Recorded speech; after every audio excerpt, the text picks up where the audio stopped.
हरिहंत सिद्ध सूरी उपाध्याय साधु सर्व अर्थ के प्रकाशी मांगलिक रूपकारी है। तिनको स्वरूप जान रागते भई जो भक्ति काय को नमाई स्तुति को उचारी है। धन्य धन्य तिन ही ते काज सब आज भय कर जोड़े बारे बारे वंदना हमारी है। मंगल कल्याण सुख ऐसो हम चाहते हैं हो मेरी ऐसी दशा जैसी तुम धारी है। हो मेरी ऐसी दशा जैसी तुम धारी है।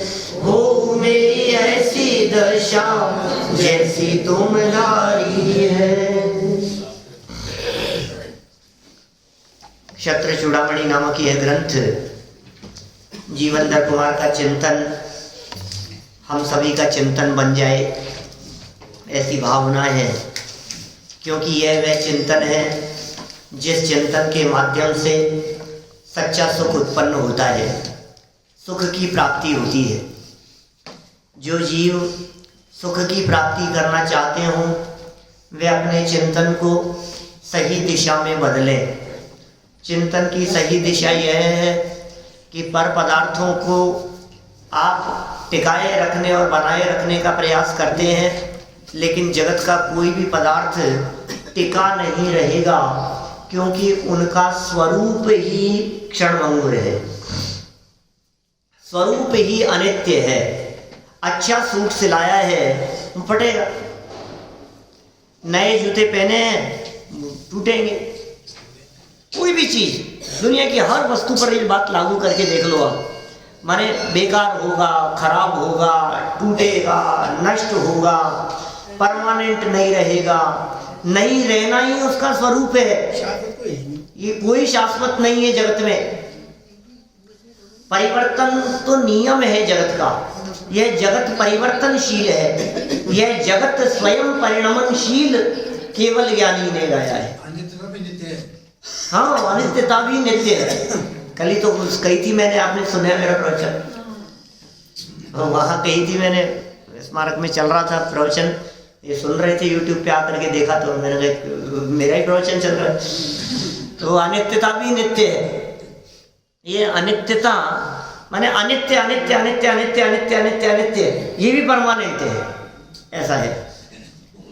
तो देखिए आप उस अनित्यता को जब इस जीव ने स्वीकार कर लिया, ठीक है साहब अनित्य है, मैंने मान लिया। सुनो, अनित्य तो है, बचाने से भी नहीं बचेगा। हमने कोशिश की कि बचा लें, हमने प्रयास किया, तब कोशिश तो करो साहब, बचा तो लेंगे। गलत फहमी में मत रहना, बचाने से बचाया नहीं जा सकता। आप कितना भी प्रयास करो बचाने का, लेकिन बचा नहीं पाओगे, क्योंकि एक दूसरा स्वरूप भी वस्तु में शामिल है, उसका नाम है आशरण। जगत की प्रत्येक वस्तु अनित्य तो है ही, वही प्रत्येक वस्तु आशरण भी है, माने टिकती नहीं है। ये आशरणपन की चर्चा कल यहाँ अपनी चल रही थी कि आयुध, ये देखो आप, रक्षक कोई नहीं है, सहायक कोई नहीं है। अपरिचित हजारों व्यक्ति भी सहायक हो जाते हैं और परिचित अपने ही परायों वत व्यवहार करने लगते हैं। हाँ, बंध कारण, वो तो इंद्रिय सुख की बात है, वो विच्छिन्न है, बंध का कारण है वो सब पुण्य। देखो 526 नंबर पेज से इसी चर्चा को और आगे बढ़ाते हैं अपन। कल अपन ने कुछ भावनाओं की चर्चा की थी, तो दल बल देवी देवता की भी चर्चा कर ली थी अपन ने, है ना।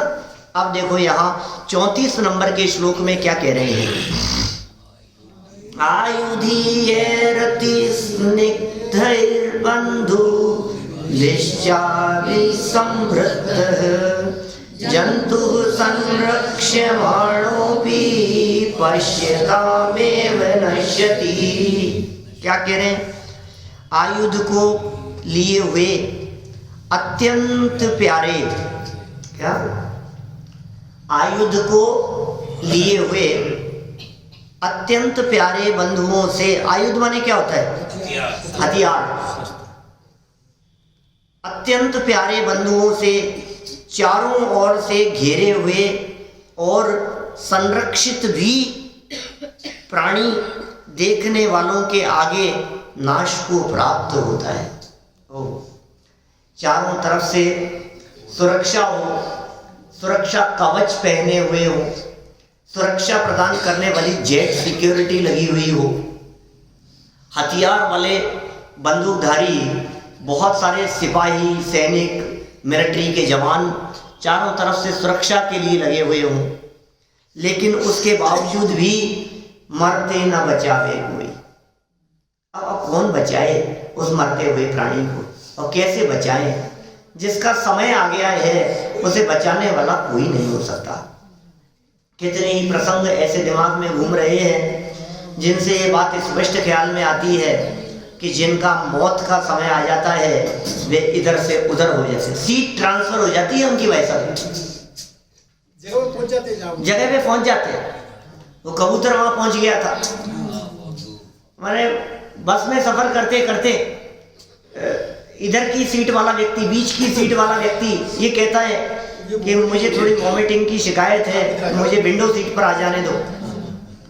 और वो विंडो सीट पर आता है और हम सीट बदल करके इधर आते हैं, ठीक है। थोड़ी देर बाद में उस बस का एक्सीडेंट होता है और विंडो सीट वाले सब लोगों का जीवन पूरा हो जाता है उस दुर्घटना में। जिनका बचने का योग था वे इधर आ गए, और जिनका नंबर आ गया था ना वो उस सीट पर चले गए। यही स्वरूप है इस जगत का। ट्रेन में एक्सीडेंट हो जाती है, ट्रेन छूट जाती है, ट्रेन में चढ़ जाता है व्यक्ति, गलत ट्रेन में चढ़ जाता है। जब ट्रेन का एक्सीडेंट होना हो, संयोग की बात देखिए, उस ट्रेन में चढ़ जाता है व्यक्ति। अब क्या करें? और जिसको बचने का योग हो उस व्यक्ति की ट्रेन छूट जाती है। रेलवे स्टेशन पर पानी, बीच में बैठ तो गया था, अब बीच में 4-6 घंटे सफर करने के बाद स्टेशन पे पानी लेने के लिए उतरा और ट्रेन निकल गई। अब मालूम चला आगे जाकर के वो ट्रेन खाई में गिर गई, पुल टूट गया, कुछ हो गया, वो गिर गई और कितने ही यात्री मर गए। अब देखो आप, अब ये दूसरी ट्रेन पकड़ करके जाएगा और सुरक्षित पहुंचेगा आधे घंटे बाद। फिर जीवन मरण ये सब आचरण है, हमारे हाथ में नहीं है। आचरण भावना यहाँ समझाना चाह रहे हैं। मुझे वो पंक्तियाँ याद आ रही है जो बारे भावना की पंक्तियाँ दादा ने लिखी। जिंदगी एक पल कभी कोई बड़ा नहीं पाएगा, रस रसायन सुध सुभट कोई बचा नहीं पाएगा। सत्यार्थ है बस बात यह, कुछ भी कहो व्यवहार में, जीवन मरण अशरण शरण कोई नहीं संसार में, कोई नहीं संसार। क्या कह दिया? जिंदगी एक पल भी कभी कोई बढ़ा नहीं पाएगा। बढ़ा लो, बचा लो, कोई रिक्वेस्ट कर लो, कोई बचा लेगा, कोई बचाने में समर्थ हो जाएगा? नहीं बढ़ा पाएगा, नहीं बचा पाएगा। वो यमराज आ गया था दरवाजे पर लेने के लिए, चल भाई नंबर आ गया तेरा। बाहर बेल बजी और बेल बजते ही जैसे ही दरवाजा खोला, और दरवाजा खोलते ही दरवाजे पर खड़ा था लिस्ट लेकर के एक आदमी की, चल भाई क्या नंबर तेरा आ गया, तेरा नंबर। कौन हो तुम? काय का नंबर? कहाँ आ गए मेरे को लेने के लिए? कहीं नहीं जाना कि चुप रहे, यमराज हूं मैं, जानता है मुझे, चलना है, नंबर आ गया है तेरा, जल्दी कर, जल्दी, टाइम नहीं है। ये लिस्ट देख, ये नाम देख तेरा सबसे ऊपर यहाँ पे दिखाई दे रहा है। घबराहट कैसी होती है? क्या करें बोलो भाई, बात तो ठीक है, लिस्ट तो दिख रही है तुम्हारी। एक काम करें क्या, 5 मिनट चाय पी करके चलें, तुम्हारे लिए बनाता हूँ बहुत अच्छी। तुम भी पियो क्या वाइफ कहती है आप चाय बहुत अच्छी बनाते हो। चाय पी के चलते हैं। यमराज भी सोचा ये पहला आदमी मिला मेरे को जिंदगी में आज जो चाय पानी के लिए पूछ रहा है, मुझे कौन बैठने और चाय पानी की बात कहे। चल कोई बात नहीं, तू कहता है तो चाय पी के चलते हैं। 5 मिनट में चाय बना करके लाया, नींद की गोली मिला लाया उसमें।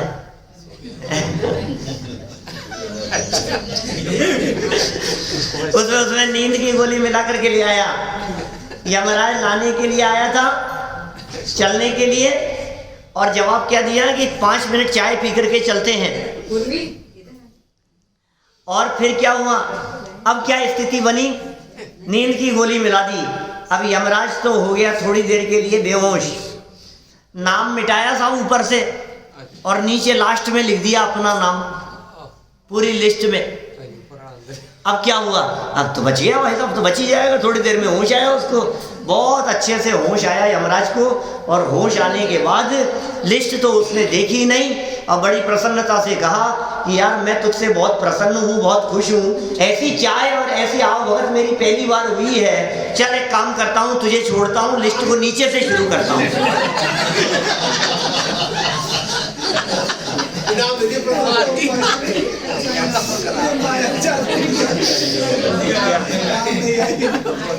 तो तूने तो प्रयास किया था कि मैं बच जाऊं और लिस्ट नीचे से शुरू करनी थी, नाम तूने कर दिया नीचे।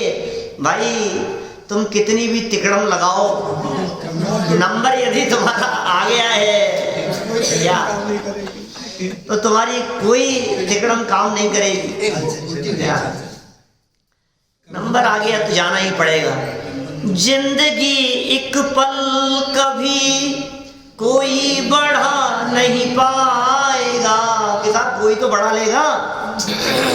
रस रसायन, अरे ऐसी दवाई है, ऐसा अमृत है हमारे पास में, ऐसी जबरदस्त औषधि है हमारे पास में कि अमर हो जाओगे तुम। अमर नहीं तो आयु तो बढ़ी जाएगी, जिंदगी बढ़ जाएगी और उम्र बढ़ाओ। ऐसे बहुत सारे फॉर्मूले आयुर्वेद वाले लोग करते रहते हैं, इससे आयु बढ़ जाएगी, इससे जिंदगी बढ़ जाएगी। रस रसायन सुत सुभट कोई बचा नहीं पाएगा। रस हो चाहे रसायन हो, सुत हो या सुभट माने योद्धा हो, कोई बचा नहीं पाएगा। नहीं साहब आप कुछ भी कहो, साहब उन्होंने देखा है, उन्होंने बचा लिया, अब क्या बात कर रहे हो। सत्यार्थ है बस बात यह है, कुछ भी कहो व्यवहार में। व्यवहार में कुछ भी कहें साहब, व्यवहार में हम कुछ भी कहें। इन्होंने बचा, अरे साहब समय पे डॉक्टर मिल गया, उसे इनकी वजह से बच गए, बोलते हैं ना अपन। व्यवहार में ऐसी तो बातें कही जाती है, इनकी वजह से बच गए। अरे भाई साहब बगल में इतनी तेज स्पीड से गाड़ी निकली, तो इन्होंने हाथ पकड़ करके रोक लिया, नहीं तो आज तो हम जाते। इन्होंने बचा लिया। एक्सीडेंट, ऐसा एक्सीडेंट हुआ था, समय पर आदमी मिल गया, समय पे हॉस्पिटल चले गए, समय पर डॉक्टर ने इलाज कर लिया, इसलिए बच गए हम, नहीं तो बच नहीं पाते। ये तो आपका उपकार है कि आपने बचा लिया। भाई साहब सुनो, कुछ भी कहो व्यवहार में, बोलने में आप कुछ भी कहो, व्यवहार में आप कुछ भी कहो, लेकिन सच्ची बात क्या है, जीवन मरण अशरण, शरण कोई नहीं संसार में। जीवन हो चाहे मरण हो, यह अशरण है, जीवन भी अशरण है। क्योंकि कभी रोग आ जाते हैं, कभी तबीयत खराब हो जाती है, कभी अटैक आ जाता है, कभी किडनी फेल हो जाती है, कभी बैठे बैठे ही एकदम झटका लग जाता है। ये क्या हुआ, अभी तो बिल्कुल ठीक थे, ऐसी स्थिति हो जाती है। अचानक दौड़ने वाले, सब काम करने वाले, शुद्ध सात्विक भोजन करने वाले, कभी ब्रेन में कुछ क्लॉट आ जाता है, कभी एकदम याददाश्त चले जाती है, कुछ ना कुछ हो जाता है ऐसा। और जन्म और मरण दोनों ही बातें, जन्म भी आपके हाथ में नहीं, क्या मरण भी हाथ में नहीं। जब मैं कभी ऐसी बात कहता हूँ तो आजकल लोग ये कहने लग जाते हैं कि नहीं नहीं साहब, मरण तो नहीं है लेकिन जन्म तो आजकल कर लेते हैं हम ऑपरेशन से। रामनवमी का दिन आ रहा था, दिवाली आगे पीछे आ रही थी, तो हमने उसी दिन 2 दिन पहले ऑपरेशन करा के और उसी दिन दिवाली के दिन, शायद दिवाली के दिन जन्म हुआ है, तो फिर भाग्य कितना अच्छा होता होगा उसका। रामनवमी के दिन जन्म हुआ था, महावीर जयंती के दिन जन्म हुआ था, फिर भाग्यशाली होता होगा ना फिर तो। वनवासी मिलता है उसको तो। रामनवमी के दिन जन्म हुआ तो वनवासी मिलता है।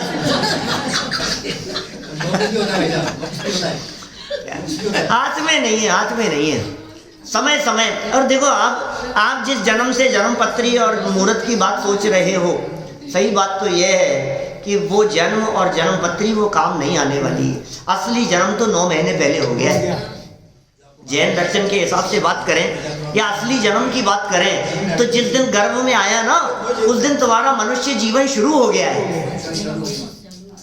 उस दिन पढ़ाई आपकी शुरू हो गई, मतलब असली जीवन शुरू हो गया मनुष्य का।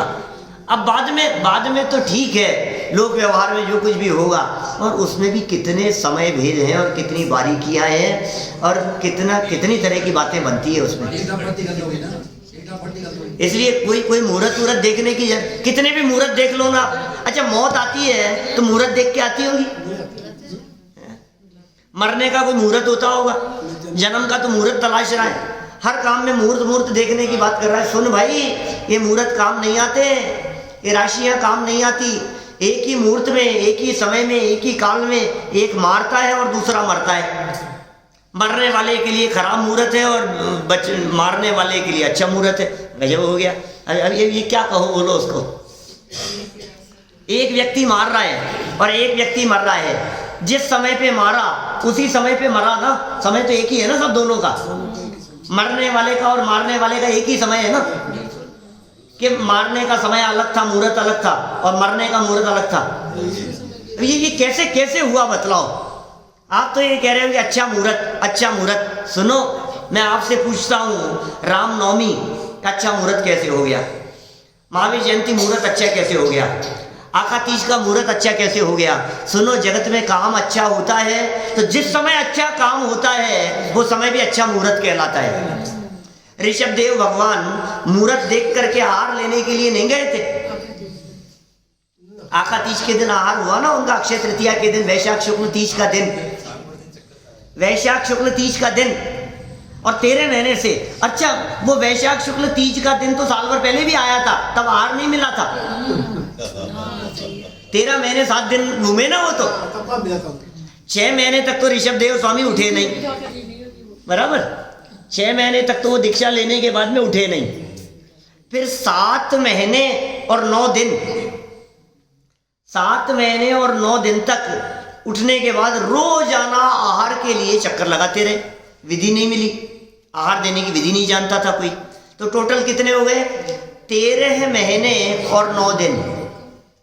13 महीने और 9 दिन का काल बीत गया, और आज आखा तीज, वैशाख शुक्ल तीज के दिन उनका आहार हुआ। तो ये वैशाख शुक्ल तीज ये 12 महीने पहले भी आई थी ना, तब चक्कर लगाते हुए 1.25 महीना हो गया था। इसका मतलब वो मुहूर्त सही नहीं है। ये मुहूर्त तो बाद में बनाया गया। कब? कि अब आहार हो गया ना, चलो यार बहुत अच्छा दिन है। जिस दिन काम अच्छा हुआ, मेरा कहने का मतलब जिस दिन काम अच्छा हुआ वो काल अच्छा है। जिस दिन सम्यक दर्शन की प्राप्ति हो जावे, जिस दिन दीक्षा ले लेवे, जिस दिन मुक्ति की प्राप्ति हो, अमावस्या अच्छा दिन नहीं माना जाता है सारे जगत में। और दिवाली का दिन जब भगवान महावीर मोक्ष गए तब, अरे साहब इससे अच्छा क्या दिन होगा? दिवाली अमावस को बनाते सब हैं, दिवाली अमावस को बनाते। तो भाई ये समय देख करके जीवन मरण नहीं हुआ करता है।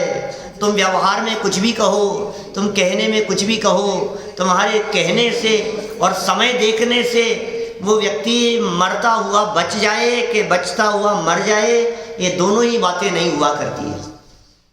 इतने सुंदर सुंदर लाइनें हैं, गुनगुनाते रहो ऐसी लाइनों को। इस तरह की लाइनें हैं ये।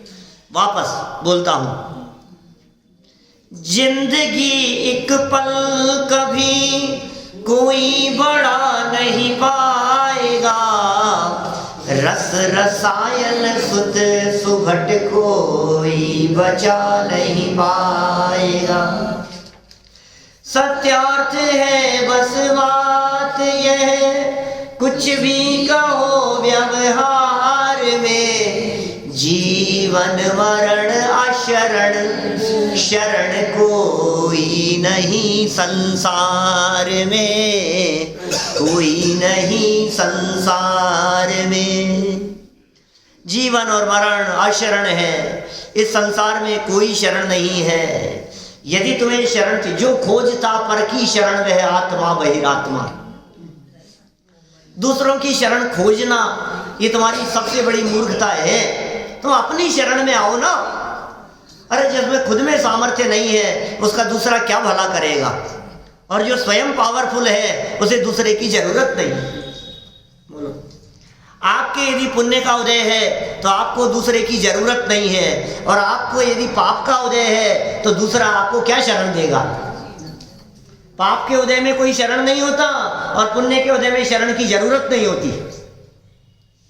पुण्य का उदय ऐसा, बहुत पुण्य का उदय, बहुत पुण्य का उदय, अब शरण की जरूरत ही नहीं है। किसकी शरण लेने की जरूरत है। और उदय पाप का है, अब शरण मांग लो किसी से भी, दुत्कार के भगा दिया जाएगा।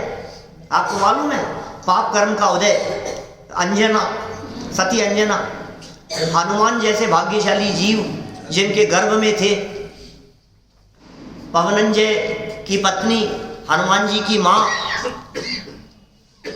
हनुमान का जीव गर्भ में है और लांछन लगा करके, अपमानित करके, बेइज्जत करके राजमहल से निकाल दिया गया। सोच सकते हैं आप?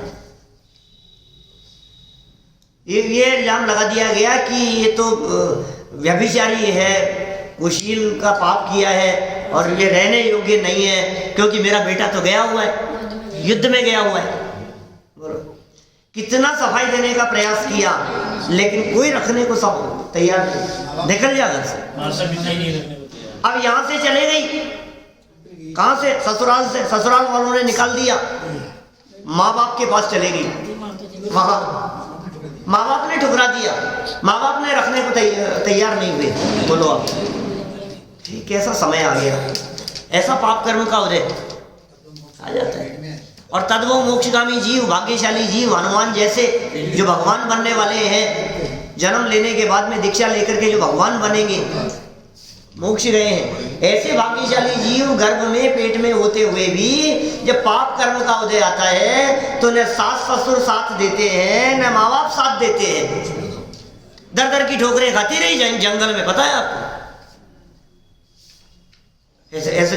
और कहाँ जाकर के उसने जन्म दिया बेटे को, जो भी रही हो स्थिति। तो मेरा कहने का मतलब ये है, पाप कर्म का उदय आता है, कौन साथ देवे? पुण्य का उदय आवे तो देखो, रामचंद्र जी 6 महीने तक रावण की सेना के साथ में युद्ध किया। 6 महीने लगे उनको लंका में जाकर के, सीता को छुड़ा करके, मेरी पत्नी है, छुड़ा करके लाऊंगा, मेरी पत्नी है, कुछ भी हो जाए चाहे। सेना तैयार करी, युद्ध किया, 6-6 महीने तक लड़ते रहे वहां जाकर के, और हराया उसको और जीत लिया सेना को, और सीता को सकुशल वापस ले आए। ऐसा पुण्य का उदय, ऐसा पति मिलेगा आपको दुनिया में कहीं? बोलो। आपको बचाने के लिए 6 महीने तक दिन रात एक कर दिए, नदी नालों से, पेड़ पौधों से पूछते रहे, कहाँ कहाँ सहयोग लेते रहे, और कैसे युद्ध किया उन्होंने। ऐसा नहीं मिलेगा आपको कोई भी। लेकिन अगले क्षण देखो, जब पाप कर्म का उदय आया तो जंगल में छुड़वा दिया। ऐसा भी नहीं मिलेगा। हम क्या कहें, किसको दोष देवे हम, ये समझ में नहीं आता। अपराध किसका, ये बताओ? गलती किसकी है? दोष किसे दिया जाए? इल्जाम किसके ऊपर दिया जाए? भाई साहब, अपनी गलती है, अपने ही कर्म का उदय है, किसी दूसरे के ऊपर उंगली उठाने की जरूरत नहीं है। पुण्य का उदय होता है तो सब सहयोगी मिल जाते हैं चारों तरफ से। ये देखो, ये यहाँ ये दृश्य दिखाई दे रहा है आपको, आपके पीछे, ये सीता अग्नि परीक्षा का प्रसंग। पूरे नगरवासी चारों तरफ बैठे हुए हैं, और देखो क्या हुआ, अग्नि में जैसे ही कूदने लगी वो सीता, और देव लोग आ गए ऊपर विमान ले लेकर के, और पुष्प वृष्टि कर रहे हैं। और अग्नि का जल बना दिया है। कैसा गजब का पुण्य का उदय है कि सुन भाई, ये देवलोग सो रहे थे कि जब रावण उठा के ले जा रहा था? जब रावण उठा करके ले जा रहा था तब कहाँ चले गए थे ये सारे देव? शरण नहीं है, शरण नहीं है। क्या तुम्हें लगता है देव लोग बचाने के लिए आ जाएंगे? नहीं है शरण। जगत में किसी देवी देवता की शरण ले लो, कोई सहारा नहीं देने को तैयार नहीं होगा, पाप कर्म का उदय होगा। तो इसलिए पर की शरण मत खोजो, अपनी योग्यता को डेवलप करो, अंदर में योग्यता बढ़ाओ, अंदर में पात्रता बढ़ाओ, अंदर में चिंतन की धारा को बदलो, अंदर में सोच बदलो। अपनी जब सोच बदलती है, अपना जब सोचने का देखने का नजरिया बदलता है, जब चिंतन बदलता है अपना, जब दृष्टि बदलती है, तो फिर पूरी की पूरी सृष्टि हमारे को बदली हुई नजर आती है। फिर जगत की परिस्थितियां कष्टप्रद महसूस नहीं होती, शरण की आवश्यकता ही नहीं होती, शरण की आवश्यकता नहीं होती। फिर ये सृष्टि हमारे को कष्टप्रद नहीं लगती, कोई बात नहीं। फिर माथे पे सिगड़ी जल रही हो, 3 दिन तक मरा हुआ सर्प गले में पड़ा हुआ हो, कोई फर्क नहीं पड़ता है। दृष्टि बदल गई ना।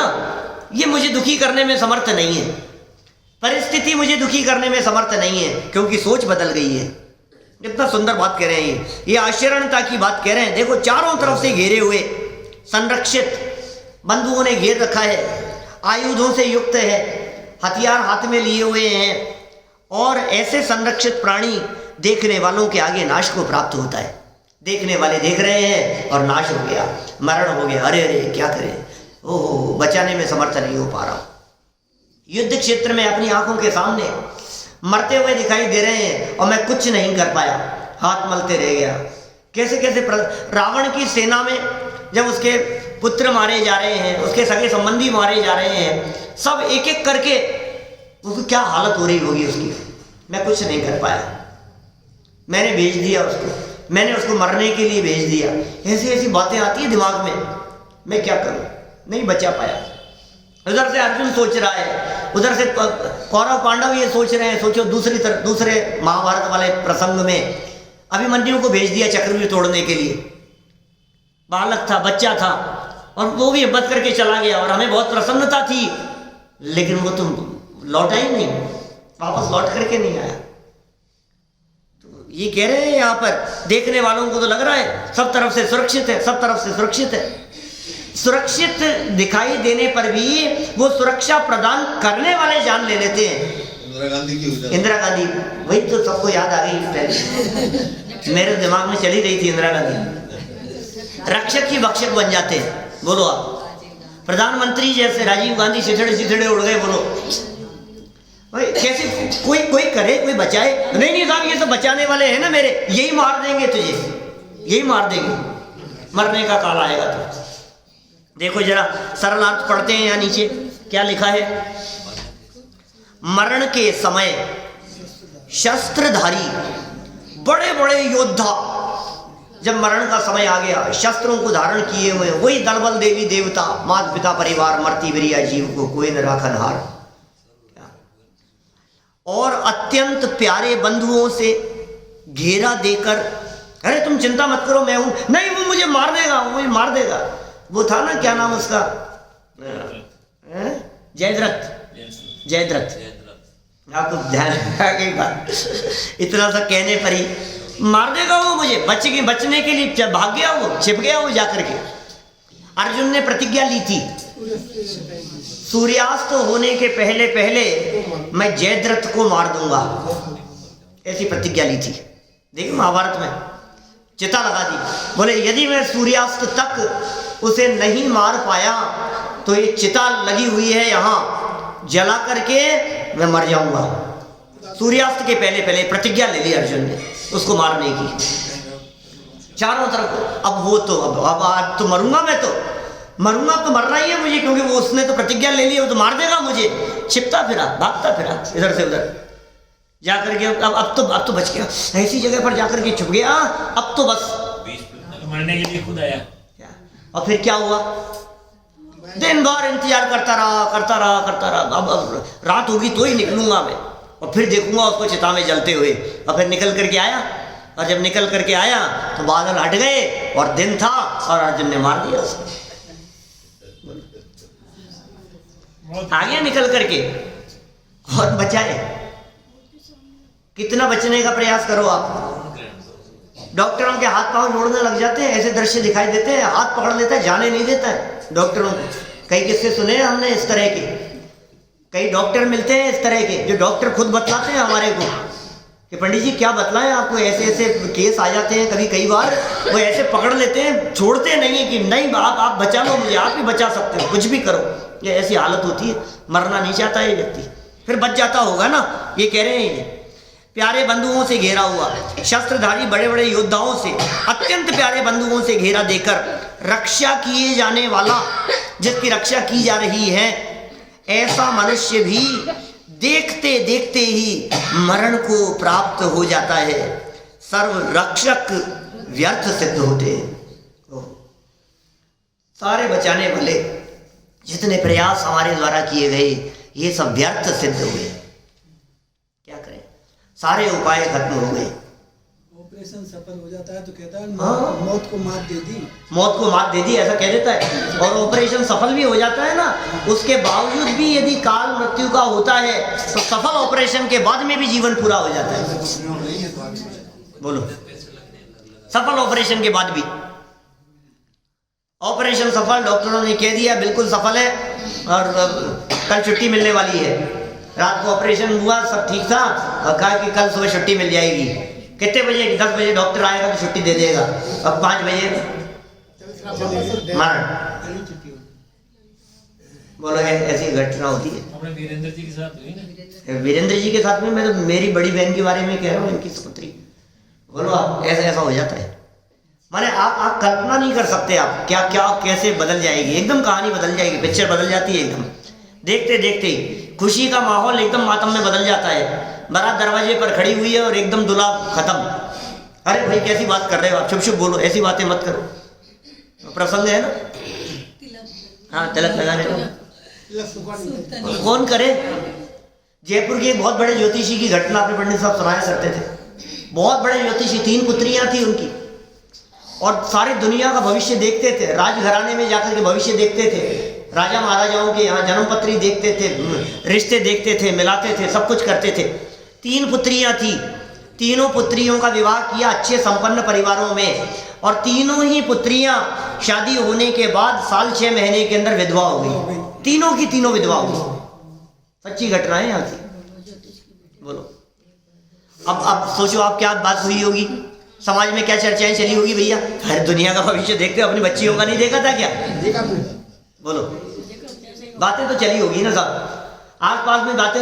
एक बेटी विधवा हो गई, फिर 2 महीने में दूसरी हो गई, फिर तीसरी हो गई, तो क्या बातें नहीं हुई होगी? इस तरह की हुई होगी। जवाब क्या दिया उन्होंने? उनसे भी कही ये बात कि आपने अपनी बच्चियों की जन्मपत्री नहीं मिलाई थी क्या, देखी नहीं थी क्या, फ्यूचर भविष्य भाग्य नहीं देखा था क्या? तो पता है क्या कहा? मैंने देखा तो था, मैं जानता तो था, लेकिन मैं बदल नहीं सकता था। मैं क्या करूं, मैं बदल नहीं सकता था उनका भाग्य। उन्हें ऐसा ही होना था, मुझे दिख रहा था, लेकिन मैं क्या करूं? बोलो, मुझे दिख रहा था ऐसा होगा। कैसे नहीं करो, बोलो, कैसे नहीं करो? मत करता, आपने तो कह दिया मत करता। होनहार बलवान है। शादी भी होनी थी, शादी भी होनी थी, उसी के माध्यम से होनी थी। कुछ भी कैसे भी प्रसंग बने हो, बात चल रही हो मान लो, और नक्की होने की स्थिति हो, बाद में वो बात चलते चलते ही उन्होंने मिला ली हो, उधर से प्रेशर आया हो, इधर से कहा हो, बेटी जिद पर अड़ गई हो कि मैं तो इसी से करूंगी। अब दुनिया भर की बातें जो भी हुई हो जाता है ऐसा। चलो कोई बात नहीं, सर्व रक्षक व्यर्थ सिद्ध होते हैं, झूठे सिद्ध हो गए, सारे के सारे रक्षक व्यर्थ हो गए। अगला श्लोक और, एक श्लोक और है, आज पूरा करेंगे तो कल संसार की भावना भाएंगे। संसार की भावना संसार अनुप्रेक्षा है उसका नाम, लेकिन भावना संसार की नहीं है। संसार का स्वरूप समझाएंगे। संसार का स्वरूप समझाएंगे। मंत्र यंत्रादयोप्यात्मन् स्वतंत्रं शरणं नते, किंतु सत्येव पुण्यैः नोचित के नाम तै स्थिता। अन्वयार्थ क्या कह रहे हैं? हे आत्मा, मंत्र यंत्रादिक भी तेरे स्वतंत्र रक्षक नहीं है। बोलो मंत्र यंत्र तंत्र, आप जानते हैं मंत्र तंत्र यंत्र में क्या फर्क है? मंत्र मन से बोला है, मंत्र मन से बोला जाता है, तंत्र तन से किया जाता है, तंत्र तन से किया जाता है। जहाँ सिर्फ वाचनिक क्रियाएं संपन्न हो वे मंत्र हैं, सूत्र रूप साध लिए जावे वे मंत्र होते हैं। और जहाँ अन्य सहयोगी वस्तुओं का सहयोग लेकर के कुछ प्रभाव डालने के प्रयास किए जावे वे तंत्र कहलाते हैं। नहीं, वेंटिलेटर नहीं, कोई डोरा ये हड्डियाँ तावीज इस तरह के जो प्रयोग करते हैं ना, ये सब ये तंत्र कहलाते हैं। डोरा डांडा बोल दो, डोरा डांडा कहते हैं उनको। ऐसे ऐसे कोई जो उपाय है ये सब, ये क्या कहलाते हैं? ये कहलाते हैं तंत्र। क्या मंत्र अलग है, तंत्र अलग है, और यंत्र तो विराजमान होती है। यंत्र क्या योजना पूर्वक जिनमें लिखे जाएं, मंत्र जिन पर लिखे हुए हों वे यंत्र बन जाते हैं। मंत्र यहाँ लिखे हुए हो ना, वे यंत्र बन जाते हैं जिस पर लिखे हुए हों।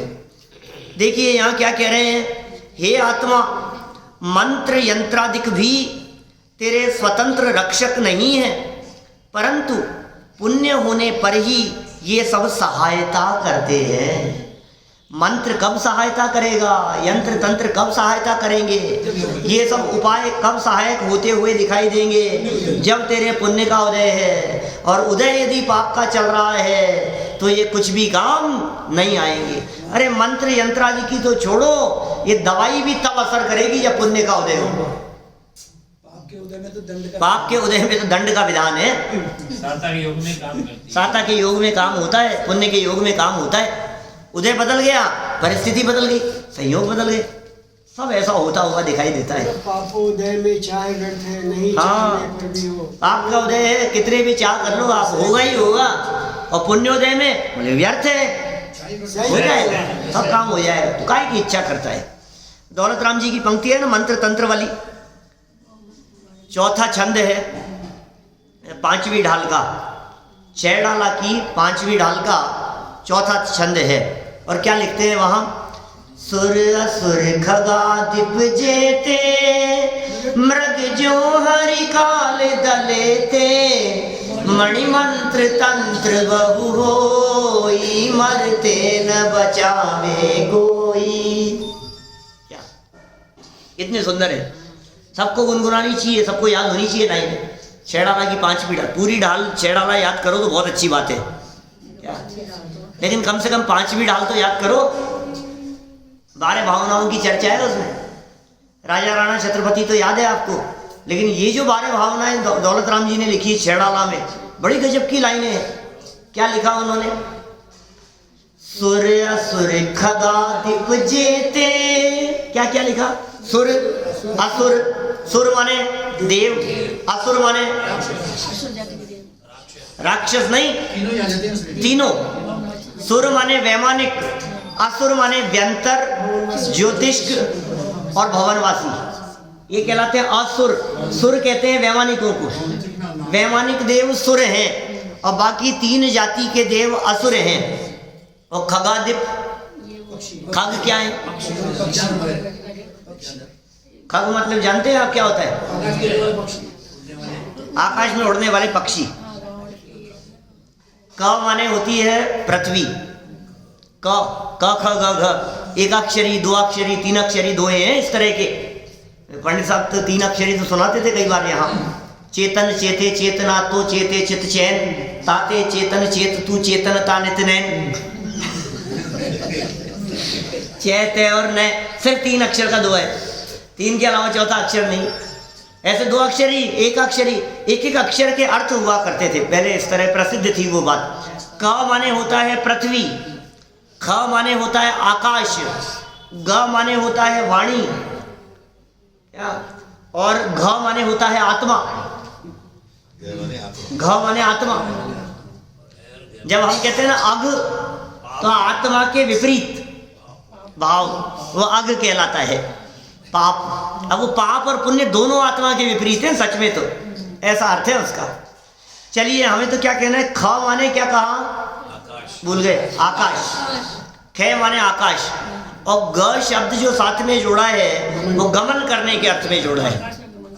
तो आकाश में गमन करने वाले पक्षी, खग माने विद्याधर। विद्याधर, विद्याओं के स्वामी, विजयार्ध पर्वतों पर रहने वाले, अनेक प्रकार की विद्याएं हैं जिनके पास में, खूब विद्याएं हैं, आसमान में उड़ते हैं, गमन करते हैं। तो क्या क्या कह दिया, सुर असुर खगादिप जेते, जितने भी हैं, सुर हो चाहे असुर हो, चाहे विद्याधर ले आओ आप, जितने भी हैं, मृग जो हरि काल दलेते, हिरण जिस प्रकार से शेर के मुंह में आ गया हो, बोलो अब कौन बचाए, मणिमंत्र तंत्र बहु होई, मरते न बचावे कोई।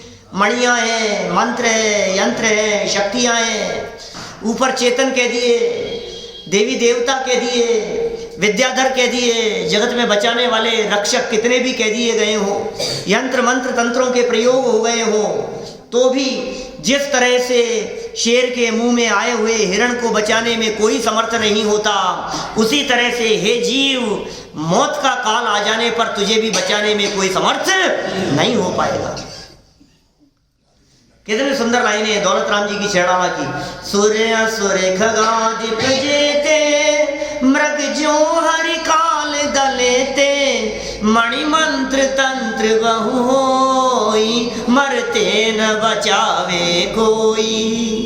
ये कह रहे हैं यहाँ, मंत्र तंत्र आदि कोई भी हो, मंत्र यंत्र तंत्र कोई शरण नहीं है, रक्षक नहीं है, परंतु पुण्य होने पर ही सब सहायता करते हैं। यदि पुण्य का उदय नहीं है तो इन मंत्र तंत्रादिकों से संसार में कौन स्थिर है, अर्थात कोई भी स्थिर नहीं है। अरे मंत्र पढ़ने वाला जो दावा करता था कि मैं मंत्र पढ़ करके इसे बचा सकता हूं, आज वो खुद ही मरता हुआ नजर आ रहा है। एक डॉक्टर बचाने के लिए जा रहे हैं, रास्ते में एक्सीडेंट और खुद ही शमशान पर छोड़ने के लिए जाते जाते लोग नहीं मर जाते, बचाने वाले मरते हुए दिखाई देते हैं। क्या कहें, देखिए सरल अर्थ करके पूरा करते हैं इसको हम बात को। हे आत्मन, पूर्वबद्ध पहले के बंधे हुए पुण्य कर्म के उदय की अपेक्षा से रहित, पुण्य कर्म के उदय नहीं है जहाँ साथ में, उसकी अपेक्षा से रहित, माने पुण्य का उदय नहीं हो तो ये मंत्र तंत्रादिक स्वतंत्र रीति से, माने अकेले ये तेरा रक्षण नहीं कर सकते। ये स्वतंत्र रीति से शब्द बहुत मार्मिक शब्द है, माने पुण्य के उदय के बिना को दिखाने के लिए स्वतंत्र रीति शब्द का प्रयोग किया है। उदय के बिना कुछ काम नहीं करेंगे, उनको भी सपोर्ट की जरूरत है। मंत्र तंत्र आदि को भी तेरे पुण्य के उदय के सपोर्ट की जरूरत है। तो ये क्या कह रहे हैं, रक्षक रक्षण नहीं कर सकते। पूर्व पुण्य का उदय हो कब का, पूर्व का, पहले का बांधा हुआ, तो मंत्राधिक सहायक सिद्ध होते हैं, सहायक सिद्ध होते हैं। आप देखो, उन्होंने मंत्र पढ़ा, जीवेंद्र कुमार ने मंत्र पढ़े, अब उनकी गति सुधर गई। उसने मंत्र पढ़ा, जीवेंद्र कुमार ने 3 मंत्र दे गया था, वो देव आने के बाद में वो पढ़ता है और हो जाता है। अपने पंडित जी साहब कहा करते थे, अदृश्य गुंडे हैं तो तुमने ट्रंक कॉल बुक किया यहाँ से, ये मंत्राधिक के प्रयोग, ये ट्रंक कॉल बुक करने जैसा है। उस जमाने में तो ट्रंक कॉल चला करता, जिस जमाने से वो उदाहरण देते रहे हैं, बुक किए जाते थे पहले बात करने के लिए। बोले तुमने इधर से नंबर डायल किया और सीधा वहां जाकर के लगता है ना, इस तरह से मंत्राधिक भी इसी तरह के हैं कि तुमने यहाँ डायल किया और उधर से वो आ गया, लेकिन कब तेरा उदय होगा तब। आपको पता है, समय सार में जयसेन आचार्य देव ने सोना बनाने की विधि लिखी, आपने पढ़ी थी क्या? आपने पढ़ी थी? अरे वाह, क्या बात है। तो फिर बनाया कि नहीं घर जाके? महाराज जी ने बनाया है, महाराज जी ने बनाया, बना लिया तो बन गया। कुछ फिर बना के नहीं बना, बताया नहीं उन्होंने, लिखी है, विधि लिखी है बिल्कुल, सोना किस तरह से बनाया जाता है। सोना बनाने की उन्होंने विधि लिखी है पूरी, गोल्ड किस तरह से बनाया जाता है, लेकिन पूरी विधि लिखने के बाद एक वाक्य के नीचे लिखा है अंत में कि तेरे पुण्य का उदय होगा तो बनेगी। क्या वो वही भी बात तो ऐसी है। रात को जंगल में गए अर्जुन का बेटा पुण्य का उदय होता है तो सोचो आप, जमीन खोदता है और रत्नों से भरा कलश निकल आता है, उदय पुण्य का हो तो। लेकिन ये बात, इस बात के बारे में टोडरमल जी कहते हैं कि पुण्य का उदय होगा तो जमीन से सोना तो निकल जाएगा, लेकिन किसी समझदार व्यक्ति को ये देखकर जमीन खोदना चालू नहीं कर देना चाहिए। अपने काम धाम बंद करके, आज नहीं तो महीने में मिल जाएगा, महीने भर में नहीं 6 महीने भी जमीन खोदने पर यदि मिल गया तो सौदा घाटे का नहीं है। तो जमीन ही खोदना शुरू करो। अरे नहीं भाई, ऐसी मूर्खता मत करो। देखो क्या कह रहे हैं, यदि पुण्योदय के बिना ही मंत्राधिक रक्षक हो सकते तो आज तक कोई मरता ही नहीं। कितनी सुंदर बात कह रहे हैं। यदि ऐसा हो सकता होता, मान लो उदय तो नहीं है, पुण्य का उदय तो नहीं है, और मंत्र पढ़ने से कोई बच जाता तो फिर आज तक कोई मरता ही नहीं, सभी जीव अमर हो जाते।